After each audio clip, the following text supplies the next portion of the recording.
తల్లి ప్రేమ. గ్రామంలో తొని పిచ్చుకకి తన కూతురు బుజ్జి అంటే ప్రాణం.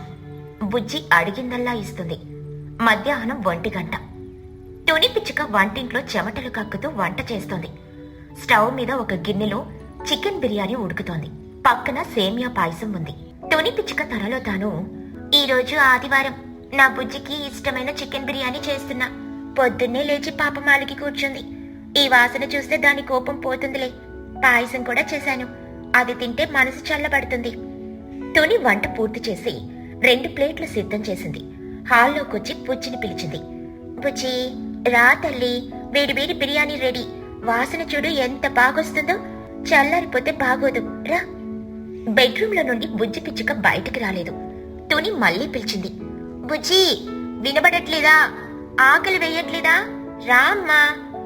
బుజ్జి పిచ్చుక కోపంతో ఉడికిపోతూ బెడ్రూమ్లో నుండి బయటకొచ్చింది. ముఖం మార్చుకుని ఉంది. నాకు ఆకలి లేదు, నాకు బిర్యానీ వద్దు, పాయసం వద్దు, నువ్వు నాతో మాట్లాడకు. ఏమైంది బుజ్జి, ఎందుకంత కోపం? పొద్దున్నే కదా అడిగావు, లేదని చెప్పాను. అంత మాత్రాన అన్నం తినవా? అవును, తినను. నా క్లాస్మేట్ చిట్టి పౌరం చూసావా? వాళ్ళమ్మ నిన్ననే కొత్త ఐఫోన్ కొనిచ్చింది. బంటి కాకి దగ్గర కూడా ట్యాబ్ ఉంది, నా దగ్గర మాత్రం ఆ డబ్బా ఫోన్ కూడా లేదు. నాకు ఈరోజు ఫోన్ కొనిస్తావా లేదా? తొని పిచ్చుక బాధగా, బుజ్జి అర్థం చేసుకోమ్మా, ఆ ఫోన్ ఖరీదు 20,000. నా దగ్గర అంత డబ్బు లేదు. ఈ నెల ఇంటి అద్దె కట్టాలి, నీ స్కూల్ ఫీజు కట్టాలి. వచ్చే నెల జీతం రాగానే ఏదో ఒక చిన్న ఫోన్ కొంటానులే. ఇప్పుడొచ్చి తిను. నాకు చిన్న ఫోన్ వద్దు, స్మార్ట్ ఫోనే కావాలి. రీల్స్ చేయాలి. నువ్వు కొనిచ్చే వరకు నేను అన్నం ముట్టను, పస్తులుంటాను, చచ్చిపోతాను. బుజ్జి గట్టిగా అరుస్తూ ప్లేట్ని విసిరేయబోయింది. తుని అడ్డుకుంది.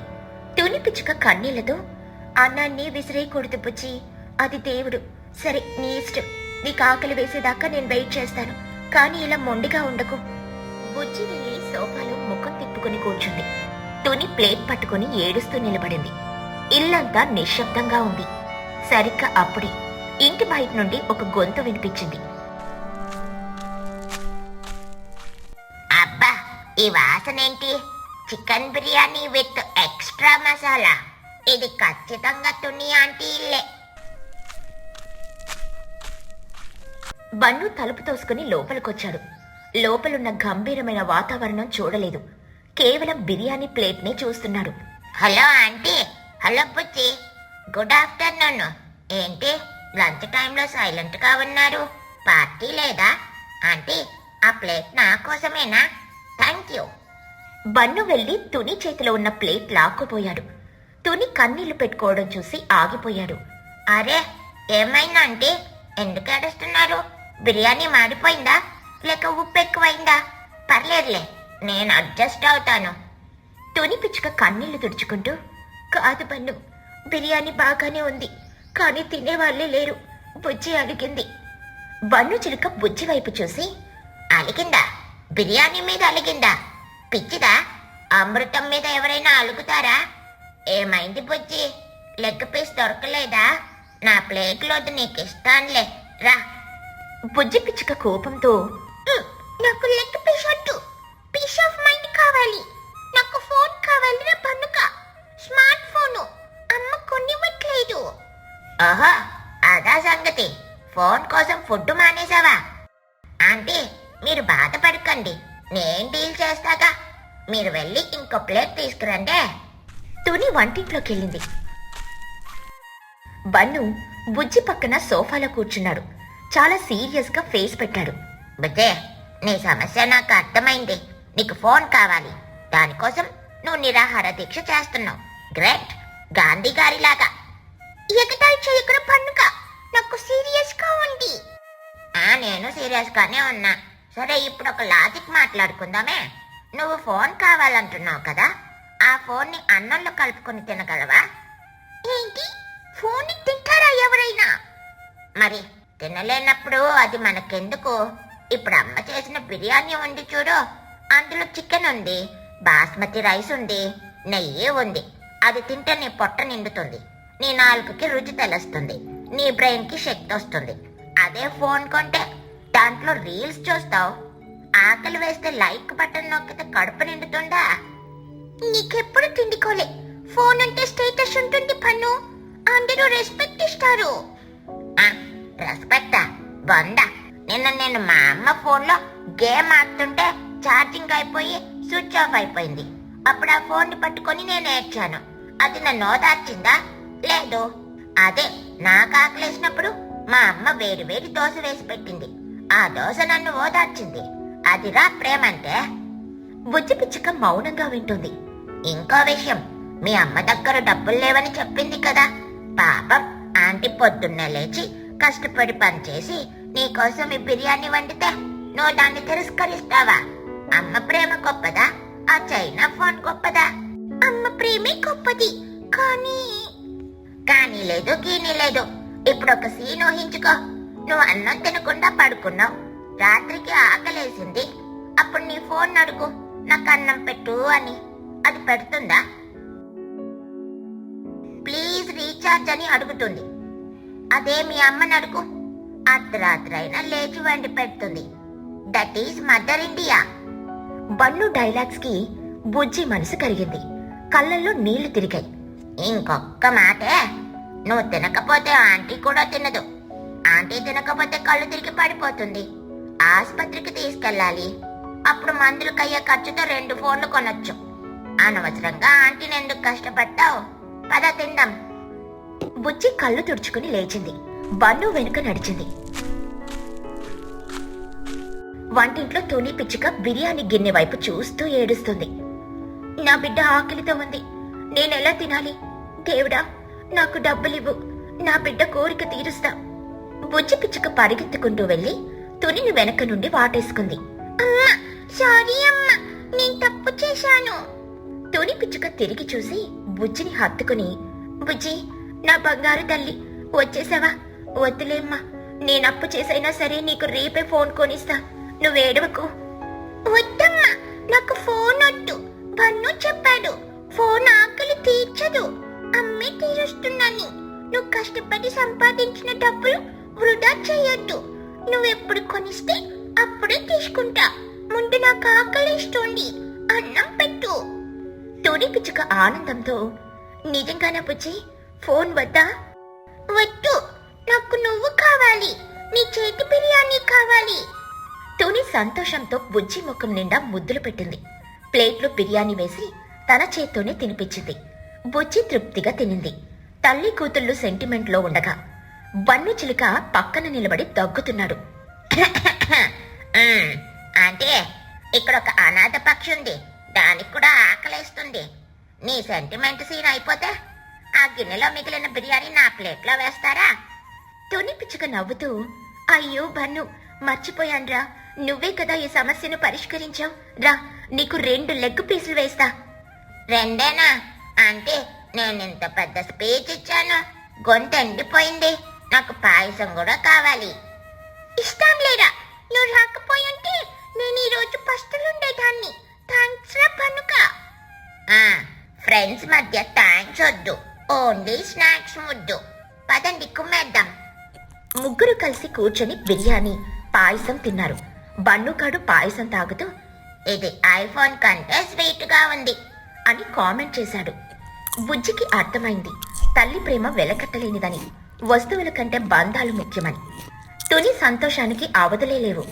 బన్నుకి మాత్రం కడుపు నిండింది. ఆ రోజు నుండి బుజ్జి మళ్ళీ ఎప్పుడు మొండికెయ్యనే లేదు, కనీసం బిర్యానీ వండినప్పుడు. ఈ కథలోని నీతేంటంటే, టెక్నాలజీ మన అవసరం, కానీ అమ్మ ప్రేమ మన ప్రాణం. అమ్మ చేతి అన్నంలో ఉన్న రుచి ఏ ఆన్లైన్ ఆర్డర్లోనూ దొరకదు. మంచు కురిసే రాత్రి. ఆకాశం నుండి కురుస్తున్న మంచు రజను భూమిని తెల్లటి శవస్త్రంలా కప్పేసింది. ఊరి చివర రైల్వే ట్రాక్ పక్కన ఉన్న తుని పిచ్చుక గుడిసే గాలికి టపటపా అని కొట్టుకుంటుంది. ఒక పాత తుప్పు పట్టిన ఇనుప మంచం మీద తుని తన కూతురు బుజ్జిని హత్తుకుని పడుకుంది. వాళ్లకున్నది ఒకటే ఒక చిరిగిన దుప్పటి. కింద నేల మీద బంటి కుక్క వణుకుతూ తన తోకను కడుపులో ముడుచుకుపోయింది. తుని పళ్ళు గటగటలాడిస్తూ వణుకుతున్న గొంతుతో, బుజ్జి, లే తల్లి, కోడెప్పుడో కూసింది. ఈ చలిగాలి నా ఎముకల్లోకి దూరిపోతుంది. బయట అడుగు పెట్టాలంటేనే ప్రాణం పొయ్యేలా ఉంది. కాని తప్పదు కదా. ఆ చిచ్చు అత్త వాళ్ళ ఇంటికెళ్ళి గిన్నెలు తోమకపోతే ఈ రోజు నీ కడుపులో గంజి కూడా పడదు తల్లి. మన పేదరికం ఈ మంచు కంటే భయంకరమైనది బుజ్జి. బుజ్జి చలికి ముడుచుకుపోయి కళ్ళు తెరవలేక, అమ్మా బయటంటే తెల్లగా ఉంది, దారి కూడా కనిపిస్తలేదు, గాలి కత్తిలా నా ఒంటిని కోస్తుండమ్మా. అసలు ఆ దేవుడికి మన మీద ఎందుకింత కోపం? ఉన్న వాళ్ళకి వెచ్చని బంగ్లాలిచ్చి మనకి చెరిగిన గూడు ఎందుకిచ్చాడు? బంటిని చూడమ్మా, అది కూడా మంచులో మునిగిపోయిన బొమ్మలా ఉంది. దీనికి కనీసం ఒక పాత గొంగలి కూడా లేదు. బంటి నెమ్మదిగా లేచి బుజ్జి చేతిని నాకుతుంది. దాని కళ్ళల్లో ఏదో తెలియని వేదన కనిపిస్తోంది. ఏ బంటిగా, నాకు నీ లాలాజనం తగ్గితే నాకింకా చలేస్తుంది. నువ్వు ఐస్ క్రీమ్ లా ఉన్నావు. కాసేపాకు, అమ్మ ఎండుటాకులతో మంట పెట్టుంది. అప్పుడు ముగ్గురం కాచుకుందాం. అమ్మ, ఆ పుల్లలు కూడా తడిచిపోయాయి కదా, మంట వెలుగుతుందా? తుని దగ్గుతూ వణికిపోతూ, ప్రయత్నిస్తాను తల్లి. ఇదిగో ఈ 4 ఎండు పుల్లలే మనకి దిక్కు. దేవుడా, ఉన్నవాళ్ళకి ఇంద్రభవనాలిచ్చావు, మాలాంటి పేదవాళ్ళకి ఈ చిల్లుల గూడు, ఈ ఇనుప చలి ఇచ్చావా? మా ప్రాణాలు తీసేస్తేనే నీకు తృప్తిగా ఉంటుందా నాయనా? ఈ రాత్రి ఎలా గడుస్తుందో ఆ భగవంతునికే తెలుసు. అమ్మా, నువ్వేడవకు. నువ్వేడిస్తే నాకింకా చలేస్తుంది.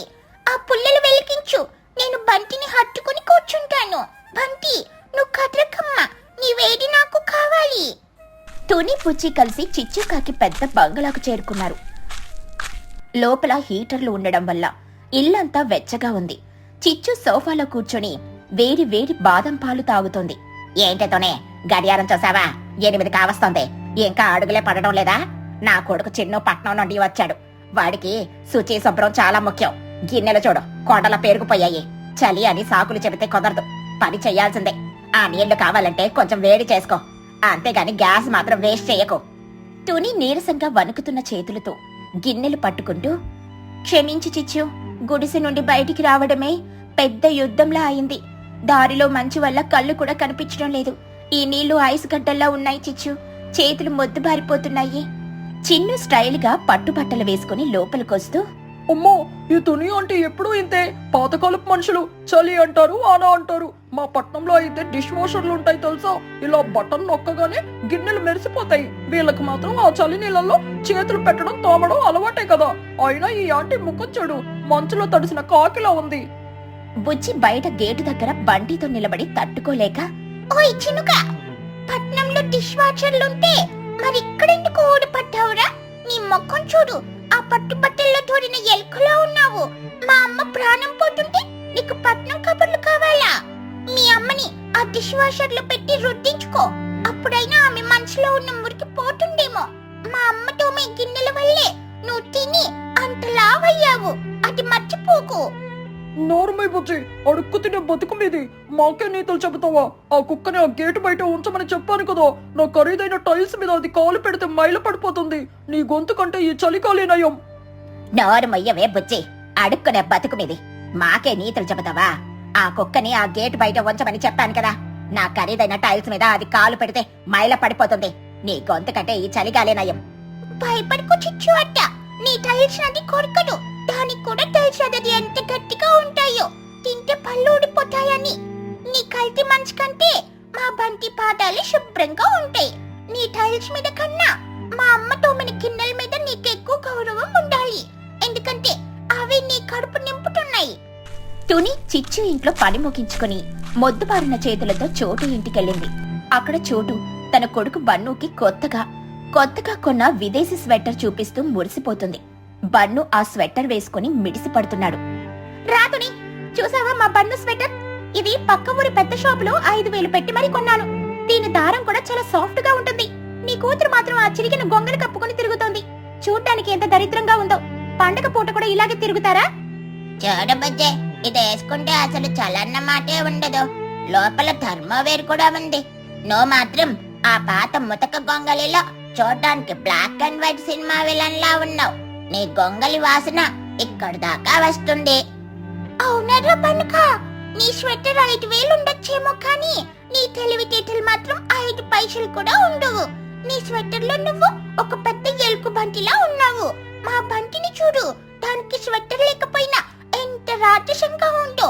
రాజసం అనేది బట్టల్లో ఉండదురా పండుగ, మనసులో ఉంటుంది. నీ స్వెటర్ వాసన కంటే నీ మాటల కంపు ఎక్కువగా ఉంది.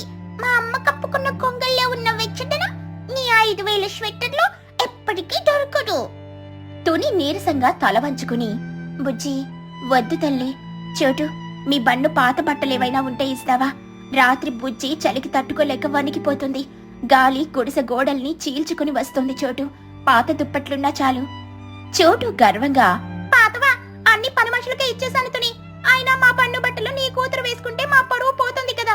పక్కింటి వాళ్ళు చూస్తే ఏమనుకుంటారు? వెతుకుతానులే, ఎప్పుడైనా దొరికితే ముష్టేస్తాను. అమ్మా, మనకెవరి ముష్టి వట్టు పద. వీళ్ళ పరువు వాళ్ళ బట్టల్లోనే ఉంది, మన గౌరవం మన గుండెల్లో ఉంది. రామ్మ, ఈ 5,000 స్వెటర్ కంటే మన బంటి చర్మమే వెచ్చగా ఉంటుంది. దారిలో లూసీ అత్త ఎదురైంది. ఆమె ఒంటి నిండా నగలు, మెడలో పట్టు కండువా ఉంది. ఆమె చాలా గర్విష్టి. ఏంటే తుని, ఈ మురికి కుక్కను వెంట పెట్టుకుని ఊరంతా తిరుగుతున్నావు? నా బంగ్లా ముందు అస్సలు ఆపకు. దానికి ఏమైనా రోగాలుంటే నా గార్డెన్లోని విదేశీ మొక్కలకి అంటుకుంటుంటాయి. అవి చాలా సెన్సిటివ్ తెలుసా? మీలాంటి వాళ్ళకి వాటి విలువ తెలియదులే. చలిలో ఈ కుక్క గోలేంటి అసలు? లేదు లూసీ అమ్మ, బంటి చాలా మంచిది. మాకెవరున్నారని ఇది తోడుగా ఉంటుంది. చలికి అది కూడా వణుకుతుంది లూసీ అమ్మ. అవును లూసీ ఆంటీ, మా బంటికి రోగాలు లేవు, కానీ నీకు మాత్రం ధనకర్వం అనే భయంకరమైన రోగం ఉన్నట్టుంది. మొక్కలకి కుక్కల రోగాలు అంటుకుంటున్నాయని ఏ పిచ్చి సైంటిస్ట్ చెప్పాడమ్మా నీకు? నీ కళ్ళ చూడు సరిగ్గా పెట్టుకో, అప్పుడైనా ఎదురుగా ఉన్న మనుషులు కనిపిస్తారేమో. నీ విదేశీ మొక్కల కంటే మా బంటి ప్రాణం ఎంతో విలువైనది. నీ బంగ్లా మెట్లెక్కే అర్హత మా బంటికి లేదు, ఎందుకంటే దానికి మనుషుల కంటే ఎక్కువ విశ్వాసం ఉంది. నీ పట్టు కండువ కంటే బంటి ప్రేమ ఎంతో వెచ్చనిది. తుని, నీ కూతుర్ని అదుపులో పెట్టుకో, లేకపోతే ఈ ఊరు నుండి మిమ్మల్ని గెంటేయమని సర్పంచ్కి చెబుతాను. గిన్నెలు తోమేదానికి ఇంత పొగరా? పొగరు కాదు లూసీ ఆంటీ, అది ఆత్మ గౌరవం. గిన్నెలు తోమితే చేతులు మురికవుతాయి, కానీ నీలాంటి మాటలు మాట్లాడితే మనసు మురికవుతుంది. పదమ్మా, ఇక్కడే ఉంటే మనకి కూడా ఆ రోగం అంటుకుంటుంది. చీకటి పడింది, మంచు ఉధృతి పెరిగింది. గాలి హుయ్యి హుయ్యి అని భయంకరంగా వీస్తూ చెట్ల కొమ్మలను విరక్కొడుతుంది.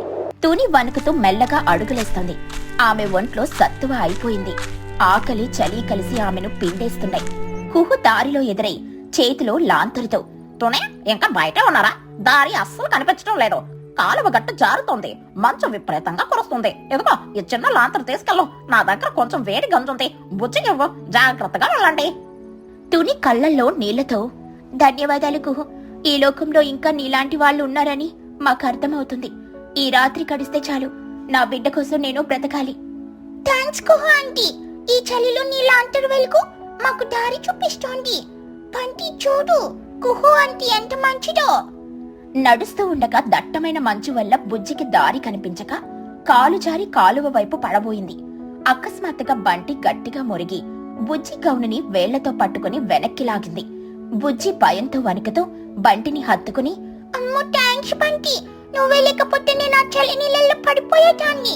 అమ్మ చూసావా, ఆ కోట్లోని ధనవంతుల కంటే మన బంటి ఎంతో మేలు. అది మన ప్రాణాలు కాపాడుతుంది.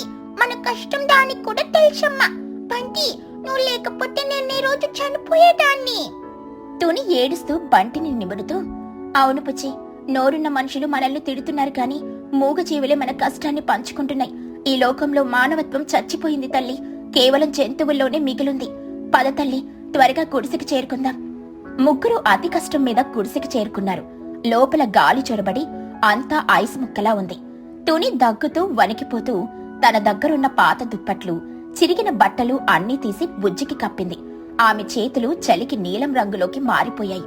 అమ్మా, మన్నీకు నీ దగ్గర ఏం లేదు కదా, నీ చేతులు చూడమ్మా, కట్టుకుపోయాయి. నువ్వు కూడా ఇట్రా అమ్మా, మనం ముగ్గురం హత్తుకుని పడుకుంటే కొంచెం వేడిగా ఉంటుంది. బంటిని కూడా మట్టిలో పెట్టుకున్నాము. తుని బలవంతంగా నవ్వుతూ దగ్గుతూ, నాకేం కాదులే తల్లి, నా చర్మం గట్టిది, నువ్వు పడుకో. రేపొద్దున్నే లేచి మళ్ళీ పనికి వెళ్ళాలి కదా. నువ్వు బాగా చదువుకుంటే మనకి కష్టాలే తప్పుతాయి. ఆ చిచ్చు అత్త బంగ్లా కంటే పెద్ద ఇల్లు నువ్వే కట్టాలి. అప్పుడు మన బంటికి కూడా ఒక గదిద్దాం. రా బంటి, నువ్వు కూడా ఇట్రా. అమ్మా, రేపైనా ఈ మంచు కురవడం ఆగుతుందా? ఎండొస్తుందా? మన కష్టాలు ఎప్పుడు కరుగుతాయి? ఆ ధనవంతుల మనుషులు ఎప్పుడు కరుగుతాయమ్మా? తుని కళ్ళల్లో నీళ్లతో బుజ్జి తల నిమురుతూ, వస్తుంది బుజ్జి, మనలాంటి వాళ్ళ జీవితాల్లో కూడా ఏదో ఒక రోజు వెలుగొస్తుంది. అప్పటి వరకు ఈ కటిక చలిని భరించాల్సింది. దేవుడు మనల్ని చూస్తున్నాడో లేదో కాని మన మధ్య ఉన్న ఈ ప్రేమి మనల్ని కాపాడుతుంది. నిద్రపో తల్లి, రేపటి సూర్యుడు మన కోసం కొత్త ఆశని తెస్తాడు. బంటి బుజ్జి కాళ్ళ దగ్గర ముడుచుకొని తన వేడిని వారికి ఇవ్వడానికని ప్రయత్నిస్తోంది. బయట మంచు నిశ్శబ్దంగా కురుస్తూనే ఉంది. ఆ చిరిగిన గుడిసెలో 3 జీవాలు ఒకరినొకరు అల్లుకుపోయి రేపటి సూర్యోదయం కోసం నిరీక్షిస్తున్నాయి. వారి ఆకలి కంటే లోకం చూపే వివక్షే వారిని ఎక్కువగా బాధిస్తుంది. మంచు కురుస్తున్నా వారి మధ్య ఉన్న ప్రేమ మాత్రం చావనేలేదు. బుజ్జి నిద్రలో గొనుగుతూ, బంటి, నువ్వెక్కడికి వెళ్ళకూడదు. ఈ కథలోని నీతేంటంటే, డబ్బున్న వాళ్ళకి మనసుండకపోవచ్చు కాని పేదరికంలో ఉన్న ప్రేమ, ఐక్యమత్యం ఉంటే ఎలాంటి కష్టాలైనా తట్టుకోవచ్చు. మానవత్వం అనేది అంతస్తుల్లో ఉండదు, అది మనసులో ఉంటుంది. విశ్వాసమున్న జంతువు కంటే స్వార్థమున్న మనిషి ప్రమాదకరం.